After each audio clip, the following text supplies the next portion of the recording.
নমস্কাৰ ৰাইজ। আজি এনেদৰে ধুনীয়াকৈ ওলাই মেলি ক'লৈ যাম জানেনে? মোৰ আজি এজনী বান্ধৱীৰ বিয়া আৰু সেই বিয়ালৈকে যাবলৈ এনেদৰে ধুনীয়াকৈ ওলাই মেলি ৰেডি হৈ লৈছোঁ।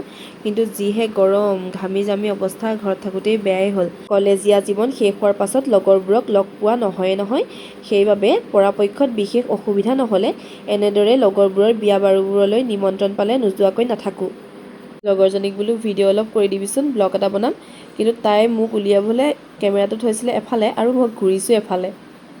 তাৰপাছত ৰাস্তাত গোটেইখিনি একেলগ হৈ পেলাই আহিলোঁ আৰু তাৰপিছত বিয়াঘৰ পালোঁহি।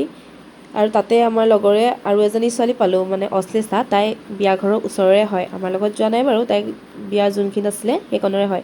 তাৰপাছত এইফালে আমি কফি খাই ল'লোঁ। তাৰপাছত আমাক খাবৰ বাবে মাতি নিলে আৰু ব্লগটো বনাইছোঁ যেতিয়া ভিডিঅ'টো খোৱা বোৱাবোৰো দেখাব লাগিব, নহ'লেনো কি দেখাম। তাৰপিছত লগৰকেইজনীক বোলো হাই কৰি দে, ভিডিঅ' এটা বনাই আছোঁ।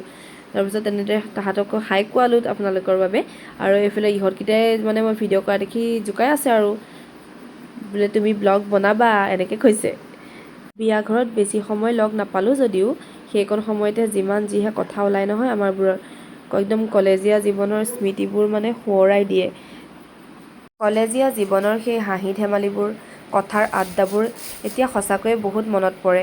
এতিয়া এনেকুৱা লাগে যেন কলেজীয়া জীৱনটো আকৌ ঘূৰি অহা হ'লে। বাহিৰৰ ফটো পৰ্বটো সামৰি ভিতৰলৈ আহি অলপ বহিবলৈ আহিলোঁ।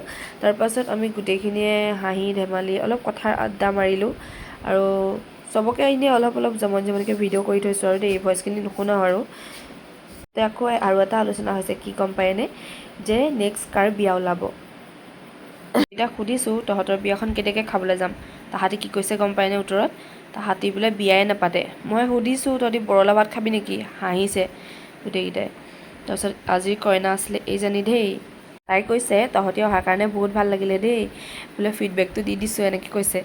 আৰু আমি তাৰপিছত গোটেইখিনি এনেকৈ কথা চথা অলপ পাতি মেলি আহিবলৈ ওলালোঁ। অহাৰ টাইমত এইজন আকৌ তাইৰ মানুহজন দেই, মানে আমাৰ ভিনদেউৱে হ'ব। তাৰপিছত গোটেইখিনি এনেদৰে গুচি আহিলোঁ।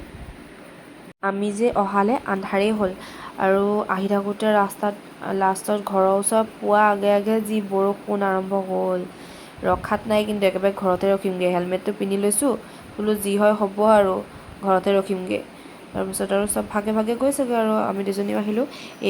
মই আকৌ ঘৰৰ ওচৰৰে যে, সেইকাৰণে সুবিধাটো হ'ল আৰু একেলগে আহিবলৈ। ঠিক আছে, আজিলৈ বাই বাই। নেক্সট আকৌ এটা ভিডিঅ'ত লগ পাম।